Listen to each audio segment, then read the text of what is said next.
안녕하세요. 위클리비글TV입니다.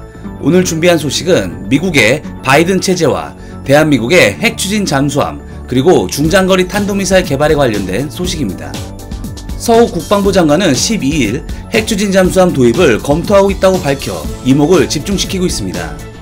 서 장관은 이날 오후 국회 국방위에 출석해 무소속 홍준표 의원의 경항공모함 관련 질의에 답하는 과정에서 경항공모함은 찬반 논란이 있긴 한데 미래 전략에 대비하기 위해 준비하고 있다. 핵 추진 잠수함 역시 추진을 검토하고 있다고 말했습니다.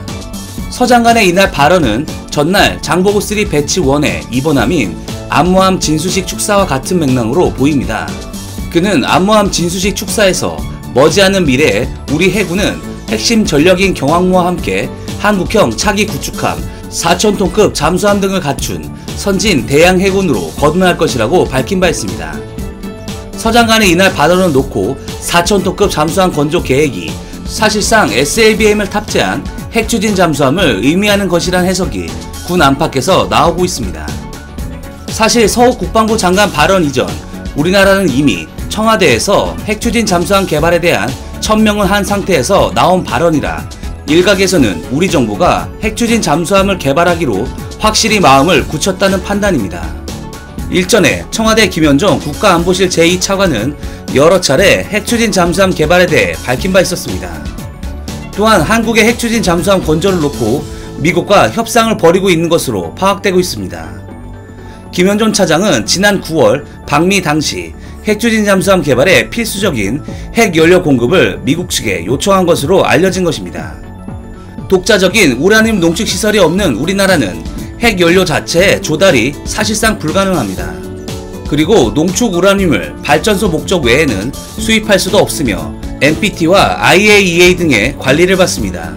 그 이유는 아무리 대한민국이 주권 국가이긴 하지만 냉전 시대에 미국과 구소련 그리고 2차 세계대전 승전국의 대표격인 영국, 프랑스, 중국 등 열강을 중심으로 다시 말해 핵무기를 가진 자를 중심으로 핵 확산 금지 조약이 구성되며 핵무기를 가지지 못한 국가들은 열강의 압력에 못 이겨 이를 가입하게 됩니다. 하지만 이는 핵무기를 가진 자들만 굉장히 유리한 조약이며 핵을 가지지 못한 우리나라는 핵 추진 잠수함 건조에 굉장한 제약에 시달리게 되며 아직까지 이 조약이 발목을 잡고 있습니다. 여기에 국제원자력기구 IAEA의 허들도 있습니다. 우리나라는 원자력 발전소용 핵 연료를 캐나다와 호주에서 수입해 사용하고 있습니다. 이들은 미국이 주도로 하는 핵 공급국 그룹인 NGS로 묶여있어 군사 목적의 핵 물질을 판매할 수 없습니다. 물론 러시아, 카자흐스탄, 우크라이나, 우즈베키스탄 등에서 공급받거나 몽골의 우라늄 발굴에 투자하여 저렴한 값에 공급을 받을 수 있습니다. 하지만 NPT와 IAEA 그리고 국제 여론의 비판과 각종 제재를 받을 수 있는 대형 리스크가 있기 때문에 이는 현실적으로 어렵습니다. 그래서 우리 정부는 묘수를 택하게 됩니다. 바로 미국의 20% 이하의 핵 추진 잠수함 연료를 직접 공급받는 방법을 택한 것입니다. 청와대는 지난달 6일 김현종 차장이 미국의 핵 연료 공급을 요청했는지에 대해 사실을 확인해 줄 수 없다며 국익에 관련된 외교 안보 사안인 만큼 신중한 접근을 당부드린다고 말했습니다. 김 차장이 지난 7월 인터뷰에서 차세대 잠수함은 핵 연료를 쓰는 엔진을 탑재한 잠수함이라며 핵 추진 잠수함 개발에 의욕을 보였던 만큼 실제 이 요청을 했을 것이라는 게 정부 안팎의 인사들의 반응입니다. 핵 추진 잠수함 개발과 같이 우리나라는 국방 분야에서 조약으로 인한 제약사항이 한 가지 더 있습니다. 바로 미사일의 사거리입니다. 그동안 우리나라는 미국과 맺은 미사일 지침 조약으로 미사일 개발 시 사거리를 마음대로 늘릴 수 없는 제약 조건이 있었습니다.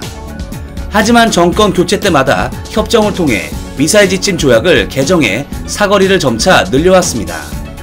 그러던 지난 7월 김현종 청와대 국가안보실 2차장은 28일 브리핑을 통해 오늘부터 우주 발사체에 대한 고체 연료 사용 제한을 해제하는 2020년 미사일 지침 개정을 채택한다고 밝혔습니다. 이번 미사일 지침 개정으로 고체 연료 우주 발사체를 활용한 적에도 군사용 정찰 위성을 언제 어디서든 우리의 필요에 따라 우리 손으로 쏘아 올릴 수 있는 능력을 갖추게 된다고 청와대는 설명했습니다. 하지만 다른 의미에서 이번 지침 개정은 고체 연료를 사용하는 중장거리 탄도미사일도 개발할 수 있는 길이 사실상 열렸다고 볼 수 있습니다. 즉 이제 진정한 의미의 ICBM 기술을 얼마든지 확보할 수 있게 된 것입니다.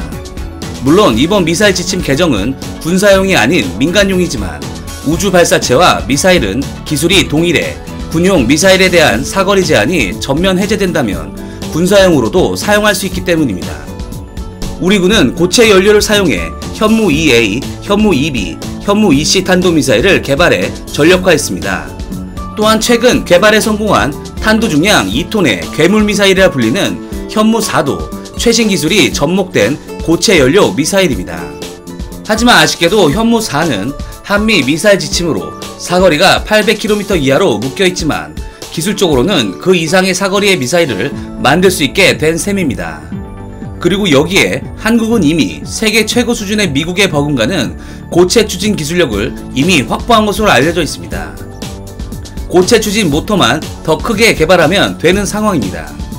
또 재미있는 사실은 그동안 우리 군은 미국과의 미사일 지침의 점진적 개정을 예상하고 개정하기 전 미리 개정될 수준의 탄도미사일 기술을 준비하였습니다. 이는 통상적인 고체 연료 탄도미사일의 개발 시간보다 절반 이상 시간을 단축해 개발한 현무 시리즈 미사일만 봐도 사전에 기술을 준비했다는 것을 알 수 있습니다. 사실 우리나라의 지리적 여건을 고려하면 사거리 800km 미사일로 북한 전역을 타격할 수 있습니다.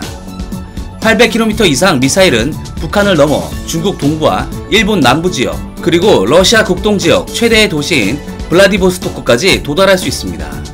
이 때문에 대한민국의 중장거리 미사일이 북한을 비롯해 중국과 러시아, 일본 등 한반도 주변국이 민감하게 반응할 가능성도 있지만 이들 나라는 모두 미사일 개발에 열을 올리고 있어 반발할 입장은 아닙니다. 그동안 우리 정부는 트럼프 정부와 협상을 할 때 방위 분담금이라든지 여러가지 미국의 요구 조건과 맞교환이나 절충하는 방식으로 협상을 진행하였습니다. 하지만 이번에 바이든이 당선되어 트럼프 때와는 다르게 우리의 요구사항인 핵추진 잠수함 개발과 중장거리 탄도미사일 개발만 놓고 협상할 가능성이 높아 이에 두 사업도 탄력을 받을 것으로 보입니다.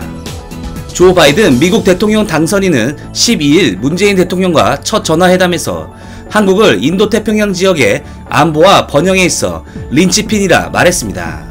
바이든 당선인은 그러면서 한국에 대한 방위 공약을 확고히 유지하고 북핵 문제 해결을 위해 긴밀히 협력해 나가겠다고 밝혔습니다. 미국이 한국에 린치핀이란 용어를 사용한 것은 오바마 행정부 때입니다. 버락 오바마 전 대통령은 2010년 6월 주요 20개국 정상회의에서 이명박 전 대통령을 만나 한미동맹이 한국과 미국뿐 아니라 태평양 전체에 대한 안보의 핵심 축이라면서 린치핀이라는 단어를 썼습니다. 그해 10월 힐러리 클린턴 당시 국무부 장관은 한미동맹은 린치핀 그 이상이라고 했습니다. 바이든 대통령 당선인이 문재인 대통령과 첫 통화에서 린치핀을 언급했다는 것은 미국이 현재 중국과의 대립에서 한국의 역할이 얼마나 중요한지 여실히 보여주는 대목입니다. 이미 핵추진 잠수함 개발 의지를 여러 번 공개하고 고체연료 로켓까지 해결된 상태에서 바이든 당선인의 스탠스를 잘 활용한다면 핵추진 잠수함 개발에 필요한 농축 우라늄 문제와 미사일 지침의 완전 해제라는 우리 국방의 가장 큰 두 가지 숙제를 동시에 풀 수 있으며 나아가 동북아에서 미국의 동맹으로서 막중한 역할을 할 것이라 생각됩니다. 우리 정부의 협상력을 기대해봅니다. 이상 위클리 비굴이었습니다. 시청해주셔서 감사합니다.